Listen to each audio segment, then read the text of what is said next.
안녕하세요. 오늘도 오늘묵 상라디오를 찾아주셔서 감사합니다. 여러분의 구독과 좋아요는 미디어 사역에 큰 힘이 됩니다. 하나님께서 오늘도 당신을 돌보십니다. 믿으시면 아래에 아멘으로 댓글 남겨주세요.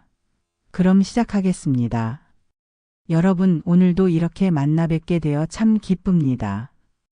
혹시 요즘 기도하실 때 말문이 막히거나 무엇을 어떻게 기도해야 할지 막막하셨던 적은 없으신가요?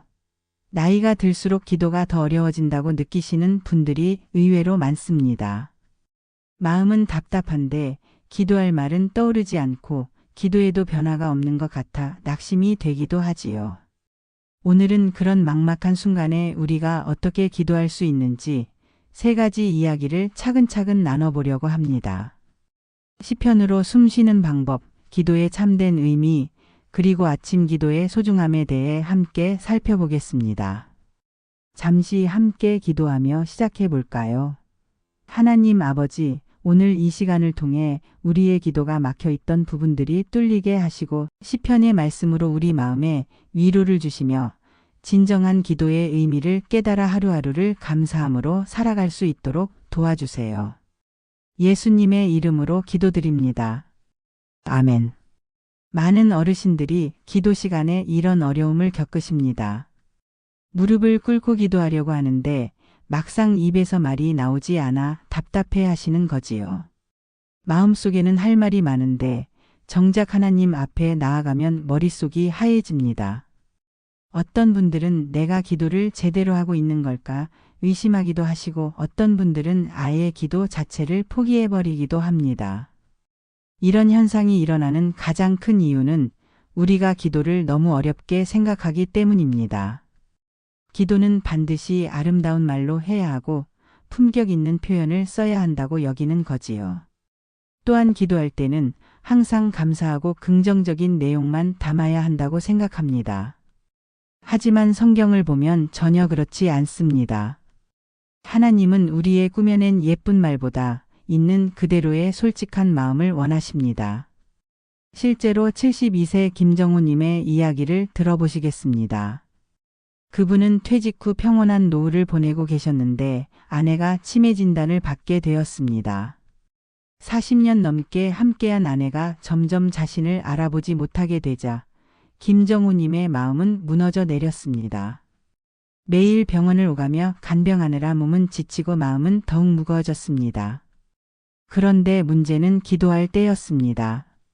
예전에는 기도가 잘 되었는데 이제는 하나님 앞에 서면 아무 말도 나오지 않았습니다. 감사합니다. 축복해 주세요라는 말들이 공허하게 느껴졌고 정작 마음속 깊은 아픔은 어떻게 표현해야 할지 몰랐습니다. 며칠째 그런 상태가 계속되자 기도하는 것 자체가 부담스러워졌습니다. 그러던 어느 날 목사님께서 시편을 읽어보라고 권하셨습니다. 처음에는 별 기대 없이 시편을 펼쳐봤는데 시편 22편의 말씀이 눈에 들어왔습니다. 나의 하나님이여 나의 하나님이여 어찌하여 나를 버리셨나이까라는 구절을 보는 순간 김정우님은 깜짝 놀랐습니다. 성경에서도 이런 절망적인 표현을 쓸 수 있구나 하는 생각이 들었기 때문입니다. 그날 밤 기도 시간에 김정우님은 시편의 말씀을 그대로 따라 읽어보셨습니다. 하나님, 저를 버리지 마세요. 정말 힘들어요. 솔직한 마음을 털어놓으니 오히려 마음이 시원해졌습니다. 그 다음 날부터는 시편의 다른 구절들도 읽어보셨는데 매일 조금씩 다른 감정들을 발견할 수 있었습니다. 절망적인 상황에서도 하나님을 찾는 마음, 어려움 속에서도 희망을 포기하지 않는 마음 말입니다. 3개월 정도 지나자 김정우님의 기도가 달라졌습니다. 예전처럼 화려한 수사는 없었지만 진짜 마음이 담긴 기도를 드릴 수 있게 되었습니다. 하나님, 오늘도 아내를 돌볼 힘을 주세요. 제가 지쳐도 사랑할 수 있게 해주세요라고 담담하게 기도하시더라고요. 아내의 병이 나은 것은 아니었지만 그분 자신의 마음에는 평안이 찾아왔습니다. 이런 변화가 가능했던 것은 시편의 힘 때문입니다. 시편 22편 2절에서 다윗은 내가 종일 나의 하나님께 부르짖었나이다라고 고백합니다. 언뜻 보면 불평하는 것 같지만 사실은 그 반대입니다. 부르짖는다는 것은 여전히 하나님을 향해 마음이 열려 있다는 증거입니다. 절망 속에서도 하나님을 찾고 있다는 뜻이지요. 우리가 기도할 때 늘 감사하고 찬양하는 말만 해야 한다고 생각하는데 성경은 그렇게 말하지 않습니다. 하나님은 우리의 모든 감정을 다 받아주십니다. 기쁨도 슬픔도 분노도 절망도 말입니다. 오히려 그런 솔직한 감정을 숨기려고 할 때 기도가 막히게 됩니다. 그렇다면 기도가 막힐 때는 어떻게 해야 할까요? 가장 좋은 방법은 시편의 말씀을 빌려 기도하는 것입니다. 내 감정과 비슷한 시편을 찾아서 그대로 읽어보세요. 억지로 예쁜 말을 만들어내려고 하지 마시고 성경 말씀을 통해 내 마음을 표현해 보는 겁니다. 아침에 일어나서 시편 한 구절을 소리 내어 읽어보세요. 그리고 그 구절이 오늘 하루 어떤 의미가 될지 생각해 보시고요. 마음에 와닿는 구절 하나를 하루 종일 곱씹어 보시면 그것만으로도 충분한 기도가 됩니다. 이제 두 번째 이야기로 넘어가 보겠습니다. 많은 분들이 기도에 대해 갖고 계신 또 다른 오해가 있습니다. 바로 기도하면 반드시 원하는 대로 응답이 있어야 한다는 생각입니다. 건강을 위해 기도했으면 병이 나아야 하고 자녀를 위해 기도했으면 자녀 문제가 해결되어야 한다고 여기는 거지요. 그런데 현실은 그렇지 않을 때가 많습니다. 그러면 하나님은 왜 내 기도를 안 들어주실까 하는 의심과 불안이 커집니다. 이런 생각의 근본적인 문제는 기도를 일종의 거래로 여기는 데 있습니다. 내가 정성껏 기도하니까 하나님도 내 소원을 들어주셔야 한다는 식이지요. 하지만 기도는 거래가 아니라 관계입니다. 하나님은 우리가 청구서를 내밀듯 부탁하는 것을 원하시는 게 아니라 우리의 마음이 하나님의 뜻과 맞춰지길 바라십니다. 68세 박은자님의 경험을 들어보시겠습니다. 그분은 평생 간호사로 일하시며 성실하게 살아오셨는데 은퇴 후 아들이 사업에 실패하면서 큰 시련을 겪게 되었습니다. 아들은 사업 실패로 우울증까지 앓게 되었고 며느리는 스트레스로 아이들에게 짜증을 내는 일이 잦아졌습니다. 박은자님은 매일 새벽 기도를 다니며 아들의 사업이 다시 잘 되게 해달라고 빚을 갚을 수 있게 해달라고 간절히 기도하셨습니다. 몇 달이 지나도 상황은 나아지지 않았고 오히려 더 악화되어 갔습니다. 그러자 박은자님은 하나님께 원망하는 마음이 생겼습니다. 제가 평생 하나님을 믿고 살았는데 왜 이런 시련을 주십니까? 왜 도와주지 않으십니까? 그런 상태로 몇 달을 보내다가 어느 날 성경 공부 시간에 목사님께서 빌립보서 말씀을 나누셨습니다. 바울이 감옥에 갇혀 있으면서도 기뻐하라고 말하는 구절들을 들으면서 박은자님은 자신의 기도가 잘못되었다는 것을 깨달았습니다. 상황의 변화만을 바라고 있었지 정작 자신과 가족의 마음은 돌아보지 못했다는 생각이 들었습니다. 그날부터 박은자님의 기도 내용이 바뀌었습니다. 하나님, 아들의 사업이 잘 되게 해주세요가 아니라 하나님, 제 아들을 붙들어 주세요. 절망하지 않게 해주세요로 바뀌었습니다. 또 빚을 빨리 갚게 해주세요가 아니라 어려운 시간을 견딜 수 있는 힘을 주세요로 기도하기 시작했습니다. 신기한 것은 기도가 바뀌자 박은자님의 마음도 달라졌다는 점입니다. 아들의 상황은 여전히 어려웠지만 그분 자신은 더 이상 초조해하지 않게 되었습니다. 오히려 아들을 위로하고 격려할 여유가 생겼습니다. 며느리의 스트레스도 이해할 수 있게 되었고 손자녀들을 더 따뜻하게 돌볼 수 있었습니다. 6개월 정도 지나자 가족 전체의 분위기가 바뀌었습니다.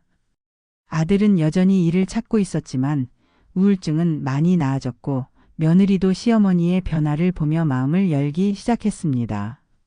물론 경제적인 어려움은 완전히 해결되지 않았지만 가족이 서로를 원망하던 분위기는 사라졌습니다. 박은자님은 나중에 이렇게 말씀하시더라고요. 상황은 그대로인데 마음이 이렇게 평안할 줄 몰랐어요. 이런 경험의 배경에는 빌립보서 4장 6절 말씀이 있습니다. 아무것도 염려하지 말고 다만 모든 일에 기도와 간구로 너희 구할 것을 감사함으로 하나님께 아뢰라. 이 말씀에서 바울은 문제가 해결될 것이라고 약속하지 않았습니다. 대신 염려 대신 기도로, 불평 대신 감사로 나아가면 마음에 평안이 온다고 알려줍니다. 이것이 기도의 진정한 의미입니다. 기도는 내가 원하는 것을 하나님께 관철시키는 수단이 아니라 내 마음을 하나님의 뜻에 맞춰가는 과정입니다. 물론 하나님은 우리의 구체적인 필요도 아시고 채워주십니다. 하지만 그보다 더 중요한 것은 우리의 마음이 하나님과 하나가 되는 것입니다. 그렇다면 우리는 어떻게 기도해야 할까요? 먼저 내가 지금 무엇을 위해 기도하고 있는지 점검해 보세요.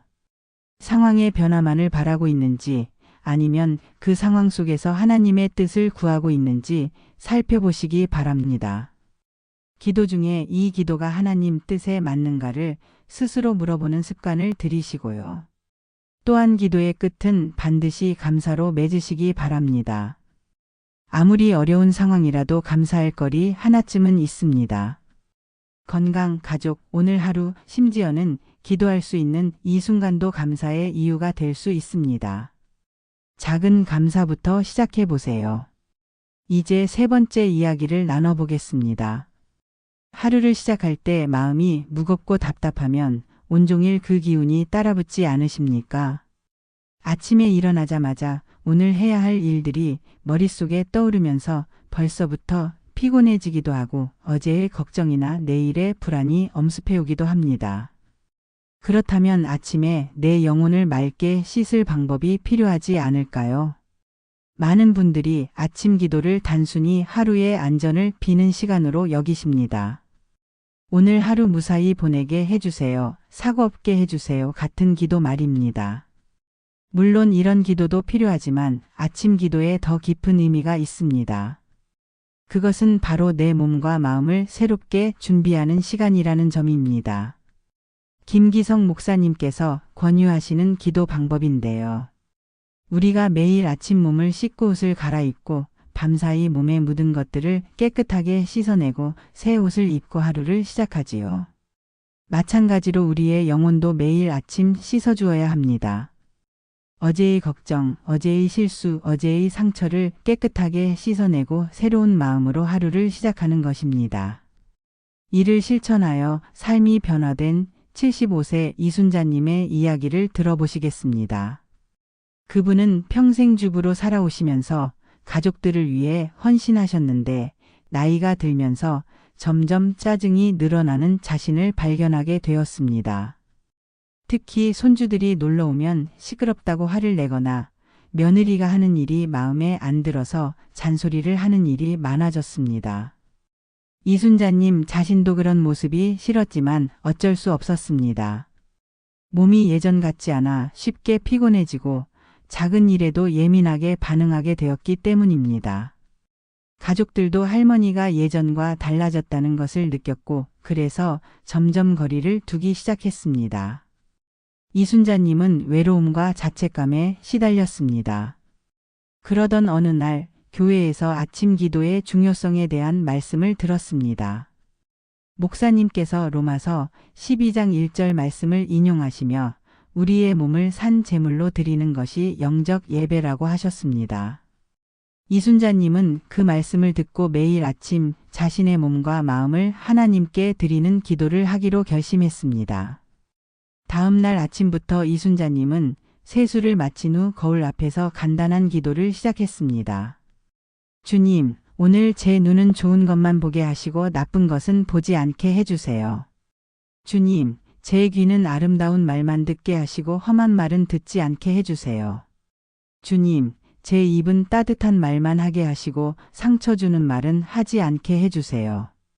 이어서 손과 발에 대해서도 기도했습니다. 주님, 제 손은 사랑하는 일에만 사용하게 해주세요.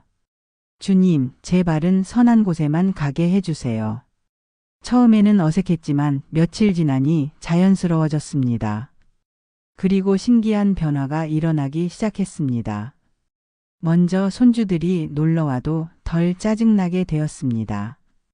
아침에 좋은 것만 보게 해주세요라고 기도했기 때문에 손주들의 장난도 미워 보이지 않았습니다. 오히려 귀엽고 사랑스럽게 보였습니다. 며느리가 하는 일도 예전처럼 트집을 잡지 않게 되었습니다. 따뜻한 말만 하게 해주세요라고 기도했기 때문에 잔소리 대신 격려의 말을 하게 되었습니다.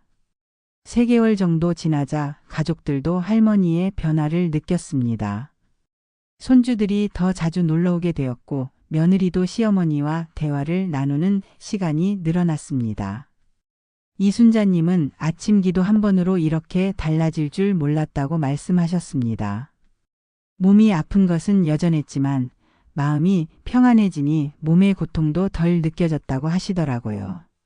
이런 변화의 바탕에는 로마서 12장 1절 말씀이 있습니다. 그러므로 형제들아 내가 하나님의 모든 자비하심으로 너희를 권하노니 너희 몸을 하나님이 기뻐하시는 거룩한 산 제물로 드리라. 이는 너희가 드릴 영적 예배니라. 이 말씀에서 바울이 말하는 영적 예배는 특별한 제사나 의식이 아닙니다. 우리의 몸과 일상의 작은 행동 하나까지 하나님께 드리는 것이 예배라는 의미입니다. 눈으로 보는 것, 귀로 듣는 것, 입으로 말하는 것, 손으로 하는 것, 발로 가는 곳까지 모든 것이 예배가 될 수 있습니다. 아침에 이런 기도를 드리면 하루 종일 하나님을 의식하며 살게 됩니다. 무의식적으로 나쁜 것을 보려고 하지 않게 되고 험한 말을 하려는 순간에 아침 기도가 생각나서 자제하게 됩니다. 이것이 바로 아침 기도의 힘입니다. 영혼의 샤워라고 할 수 있지요. 몸을 깨끗이 씻듯이 마음도 깨끗하게 씻고 하루를 시작하는 것입니다. 그렇게 시작한 하루는 분명히 다릅니다. 그렇다면 구체적으로 어떻게 하면 될까요? 먼저 아침에 세수를 마친 후 거울을 보며 짧은 기도를 해보세요. 눈, 귀, 입, 손, 발 순서로 각각에 대해 한 문장씩만 기도하면 됩니다. 길게 할 필요 없습니다. 1분이면 충분합니다. 또 하루를 시작하기 전에 잠깐 눈을 감고 깊게 호흡하면서 오늘 하루를 하나님께 맡기는 기도를 해보세요. 주님, 오늘 하루 제가 하는 모든 일이 주님 뜻에 맞게 되도록 도와주세요. 이렇게 간단히 기도하고 하루를 시작하시면 분명히 다른 하루가 될 것입니다. 여러분, 오늘 이 시간을 통해 기도에 대한 3가지 이야기를 나누어 보았습니다. 기도가 막힐 때는 시편의 말씀으로 숨을 쉬고 기도의 본질은 내 마음을 하나님께 맞춰가는 것이며 아침마다 영혼의 샤워로 하루를 새롭게 시작할 수 있다는 것이었습니다. 기도가 막힐 때도 있고 응답이 더디게 느껴질 때도 있습니다. 하지만 그 모든 순간이 하나님께 더 가까이 나아가는 길이라는 걸 기억하시길 바랍니다. 시편의 말씀처럼 우리가 부르짖는 것 자체가 기도이고 빌립보서의 말씀처럼 염려 대신 감사로 나아갈 때 평안이 임하며 로마서의 말씀처럼 우리의 몸과 마음을 산 제물로 드릴 때 하루하루가 예배가 됩니다. 이제 함께 마무리 기도를 드리겠습니다. 사랑하는 하나님 아버지, 오늘 이 말씀을 통해 우리의 막혔던 기도가 뚫리게 하시고 시편의 말씀으로 우리 마음에 위로를 주셨습니다. 우리가 부르짖을 때 들어주시는 하나님을 기억하며 염려 대신 감사함으로 나아갈 때 주시는 평안을 체험하게 하소서. 매일 아침 우리의 눈과 귀와 입과 손과 발을 주님께 드리며 온 삶이 주님을 향한 예배가 되게 하소서. 오늘부터 새로운 마음으로 기도하며 주님과 더 깊은 관계를 맺어가는 우리가 되게 하소서. 우리를 치유하시고 소망을 주시는 예수님의 이름으로 기도드립니다. 아멘. 오늘도 하나님께서 여러분 모두의 목자가 되어주시고 필요한 모든 것을 공급해 주시며 평안과 담대함으로 채워주시기를 축복합니다. 매일 묵상으로 하루를 시작하고 마무리하기 원하시면 오늘 묵상 라디오 채널 구독과 좋아요 잊지 마세요. 사랑하는 구독자 여러분, 오늘도 주님 안에서 승리하실 겁니다.